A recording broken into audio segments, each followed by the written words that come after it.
June 1974. Long Beach fades. The Hughes Glomar Explorer slides into blue water with 24 vans of classified gear bolted inside and a secret shaped like a claw sleeping over a moon pool. On June 7, the president signs the go. One condition: don't start lifting until he's back from Moscow. Timing isn't just politics, it's cover. July 4. Fireworks ash the mainland. Out here, nothing moves but swell and steel. The ship reaches the box AFTAC and SOSUS pinned years earlier. No flags, no fanfare, just a floating factory and a set of coordinates that could trigger a war if said out loud. Soviet eyes appear almost immediately. A trawler idles beyond the bow, net booms up, cameras out. Another vessel hangs on the horizon line, too interested, never close enough to spook. The cover holds because it has to. Mining survey, measurements, proprietary. The crew waves like they've got nothing to hide and everything to do. Inside, the ship transforms. Hatches lock, badges click. The moon pool floods, Clementine stirs. This is where it gets real. The capture vehicle rolls into the wet like a sleeping animal, then hangs, trembling only as much as hydraulic compensation allows. Operators in a dim control room watch 3 kinds of light at once. Cathode ray monitors glow with grainy, snow-flecked gray. Oscilloscope waterfalls sketch noise in thin lines. A sonar display outlines shadows like chalk on a cave wall. There's delay in everything. A nudge at the surface takes seconds to show up in the deep. Patience is oxygen. Dynamic positioning fights a patient war. Wind pushes. Current slides. Thrusters argue back, centimeter by centimeter. The ship holds station to within feet because if it doesn't, you're off by yards below, then tens, then the contour you aimed for becomes a rumor. The heave compensation lives up to its promise. A swell lifts the bow. The cylinders pay out. A trough dips. They pull in. Machines make the deck feel like marble. 10 meters away, you can still feel the sea. Down in the moon pool, the surface skims like glass around a hanging monster. Clementine starts down. 3 miles of descent teaches humility fast. At 100 feet, sunlight is memory.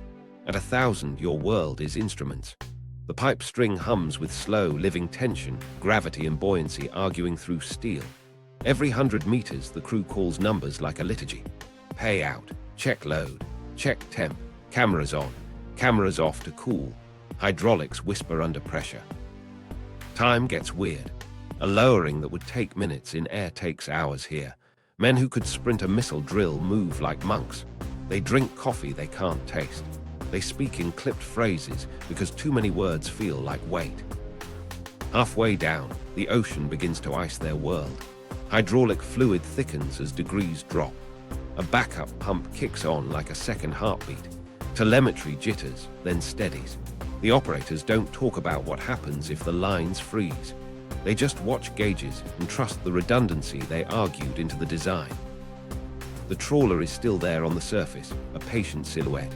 A second Soviet hull drifts closer, then backs off. The deck watch logs the movement in tight script. No radio chatter, no drama, just eyes. At 3 miles down, the world is simple and cruel. Pressure wants to turn everything into quiet mistakes. Clementine's frame creaks the way ships creak in Arctic ice. Small, honest noises that say the math is close to the edge and holding. Then the sonar sees it. A smear of right angles resolves into a slope, a bigger shape lying like a fallen tower. Operators ease throttle the way a surgeon eases a scalpel. Lights flick on. Silt blooms. They wait for the snow to settle, then push again. There it is, the bow, torn plates, a lip of steel like a rusted grin, latches glint in ghost light. Someone swears softly, not fear, recognition. The choreography that follows looks like hesitation and is actually courage. Clementine must straddle without touching what isn't meant to be touched. A nudge here tilts 2,000 tons there. The moon pool crew calls out fractions. The derrick crew breathes with the hydraulics. The control room walks the machine forward in inches. Contact.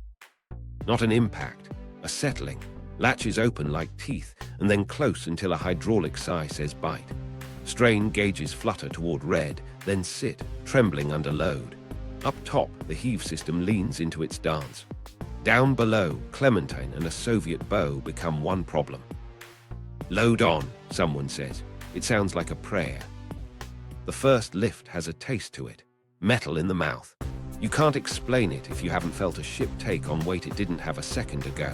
Everyone on board knows it. The Glomar Explorer grows heavier, and the ocean begins to remember. Hours spool.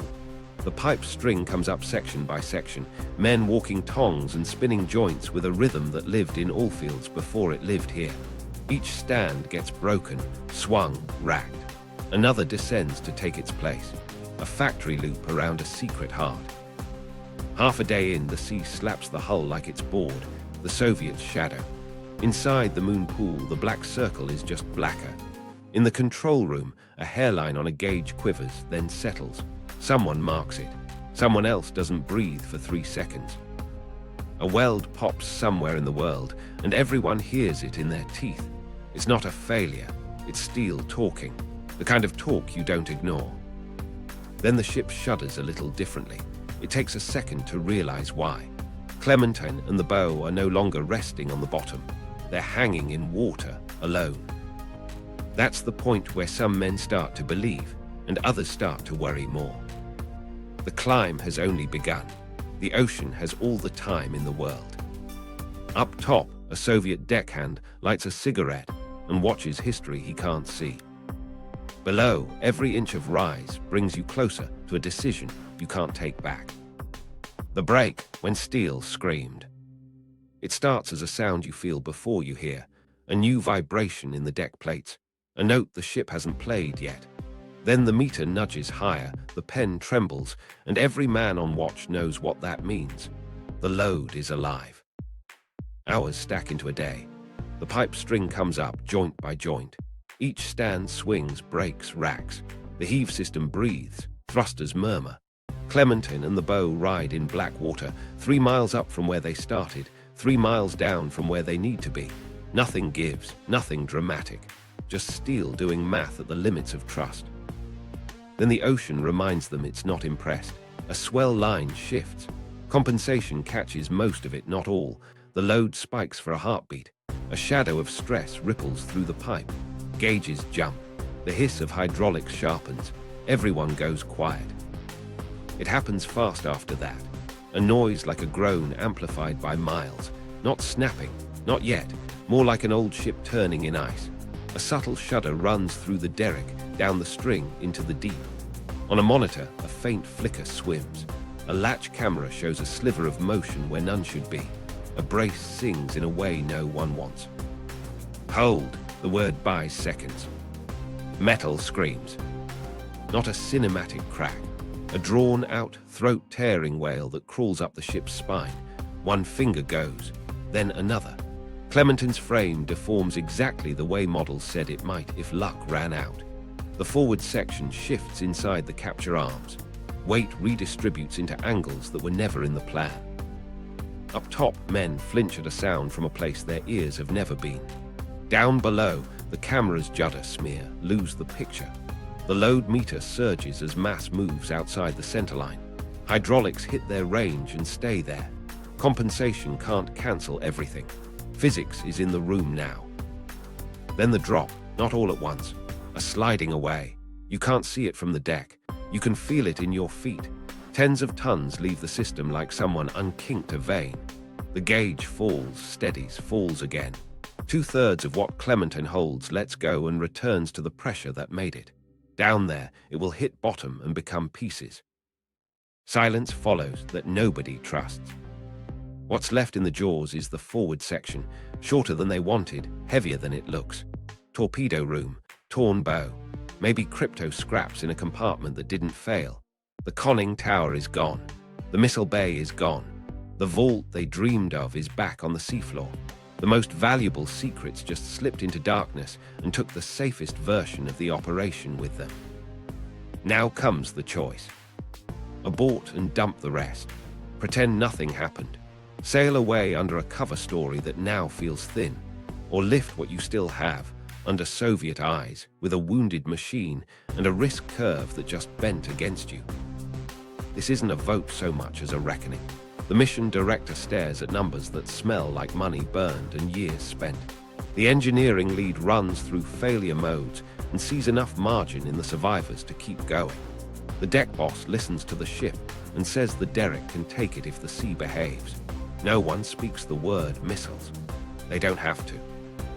They lift. Above them, a Soviet trawler circles a hair closer. Another hull swings down the horizon. Nobody yells. Nobody waves. The watch logs positions like it's any other day. Inside, crates get stacked on the helideck to deny a landing. In a binder, a page sits ready for a phrase no one wants to use: emergency destruction. The ship's heart goes slow again, joint by joint, stand by stand. Less mass now, different dynamics. The remaining section behaves. The compensation flats smooth. The gauges hum like they want to apologize for the last 5 minutes. And still every man knows what steel can do when it decides to go its own way. Hours later, the load feels near. The way the ship answers tells you before the camera does. Then the black circle of the moon pool brightens just a shade, and a torn lip of Soviet steel rises out of it like a ghost surfacing. The doors close, the bay seals, pumps howl, and water drains fast enough to look like the ocean leaving. What's on the cradle sends a strange quiet through the room. Torn plates, crushed frames, the kind of damage that records forces better than instruments. And inside the forward compartment, shock. Not hardware, not paper, human. Remains. Gloves go on, voices go soft. Men who just fought an impossible machine now move like chaplains. They lay hands on what's left and understand the line they've stepped across. This isn't a trophy. It's a grave. They came here for codes and missiles.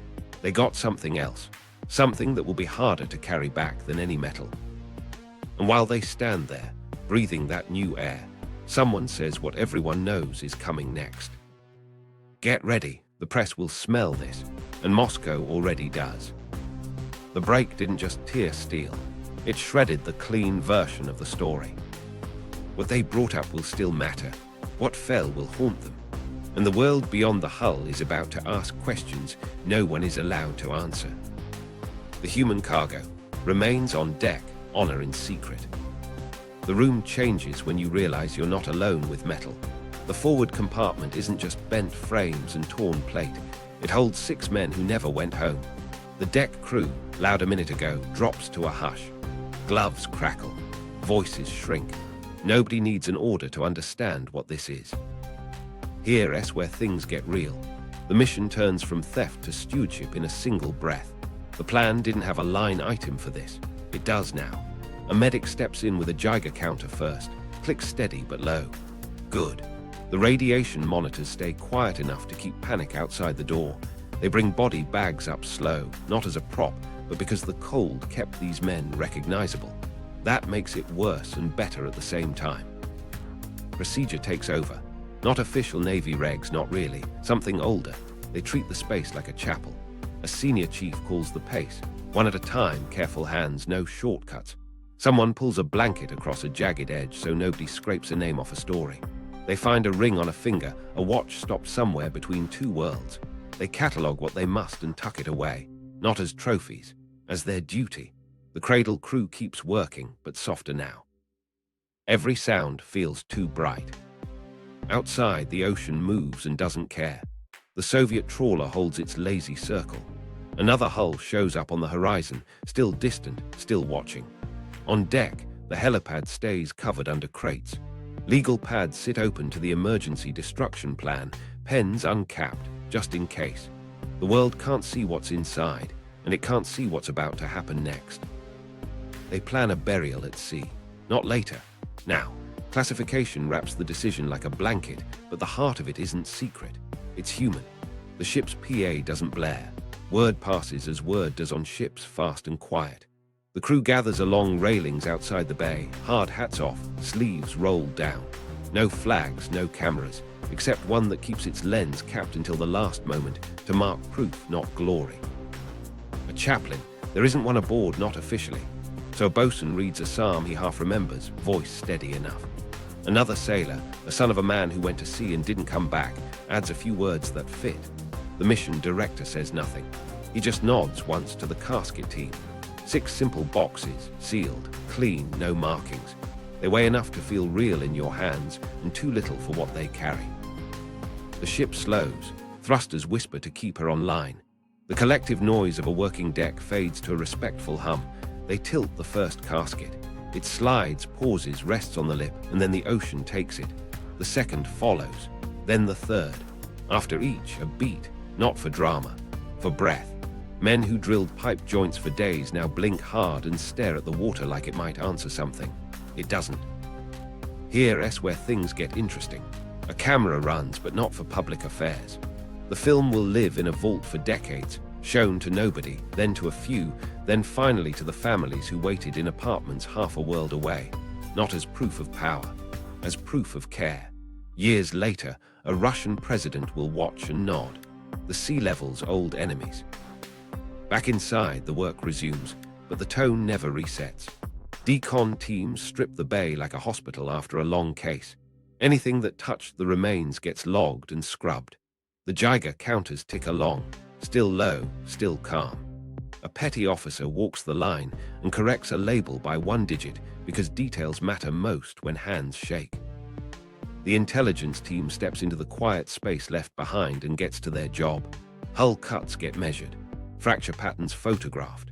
A torn bulkhead stove inwards tells a story engineers will argue about for years. Did a battery explode? Did seawater meet propellant? Was it something else? Crypto fragments come up in a net, bits of housings, a torn binder cover. Enough to matter? Maybe. Enough to risk gloating? Never. Meanwhile, one more decision lands. What do you tell the crew? Enough to bind them, not enough to put them at risk. The mission director keeps it simple. What you saw today doesn't leave this ship. They already know. They were there. They'll carry it home in quiet. The Soviets keep their distance. Maybe they smell the change in pace. Maybe they're waiting for a misstep. The Glomar stays a blank face, a mining ship doing proprietary work in a patch of ocean with nothing in it. The Helidux stays blocked. The radios stay disciplined. The bay drains. The doors shut. The cradle lifts. Inside, men wash their hands longer than they need to. No one jokes. A junior tech wipes a fingerprint off a wrench and doesn't know why it matters so much, only that it does. The deck boss looks at the clock, then at the ocean, and says the thing everyone feels. Let's finish this right. Because what they did today wasn't the mission they planned. It was the one the sea gave them. And soon, someone else will force them to answer for all of it. Phones are about to ring. The prize or the myth, what surfaced and why it still matters. Here's where things get interesting. After the burial, the room shifted back to steel and paper. What did they actually bring up? Not rumor, not legend. Tangible pieces that engineers could touch and analysts could label. Start with the forward section itself. Torn frames, crushed bulkheads, a bow that had met impossible forces. Metallurgy lives in that. Grain structure, weld quality, heat-affected zones. You don't need a whole submarine to learn how an adversary cuts and joins steel. Samples went into sealed cases with tags that read like confession, plate thickness, alloy blend, crack propagation. That feeds acoustic models and damage predictions. It also tells you where noise is born. The torpedo room mattered more than most expected. 2 T-5 nuclear torpedoes were believed to be there. The Geiger counters had been calm, but that wasn't the whole story. Later analysis would say plutonium contamination showed up in trace amounts, consistent with high explosive detonations cracking open at least one warhead on impact. Translating, the pits likely remained, but the mess left a fingerprint. That told planners how Soviet safety worked under stress. Uncomfortable data. Crucial data. Crypto fragments surfaced like flotsam in a net, torn metal housings, heat-scorched keys, the spine of a binder, pages fused into unreadable bricks. Not the dream vault, still useful. Even a partial rotor plate lets codebreakers build a better enemy. Even a sliver of procedural text can confirm how keys get passed, stored, burned. It's the difference between stabbing in the dark and aiming. Electronics were there in pieces. Card cages with Soviet stampings, connectors with odd pin patterns, circuit boards varnished in a way that reeked of different factory habits. Fire control interfaces arrived bent but legible. You could trace signal paths with a finger. You could draw a family tree of components and guess at what failed first and how operators might override a cascade. That matters in every future confrontation. It tells you where to push. And then there's sound, not recordings, signatures, the way machinery mounts spoke through steel, the way pump housings hummed at a frequency even when torn, the way a brace telegraphed a second harmonic into the hull. Those are ingredients acoustic analysts love. You can model a boat from them. You can tune SOSUS tables. You can brief a P3 crew to listen for the wrong note in a grey sea. So what didn't come up? The missiles, the conning tower, the crypto vault everyone wanted. Most of that fell back into 16,500 feet of pressure and stayed there. The dream of pulling an R-21 intact and the warhead interfaces that would have changed everything died with Clementine's scream. That loss is why the legend grew. When facts go quiet, myth does the shouting. Which is exactly where the CIA found value. Ambiguity became policy. The Soviets could never know which pieces sat on American tables. Did they get code books? Maybe. Did they get an entire guidance package? Maybe not.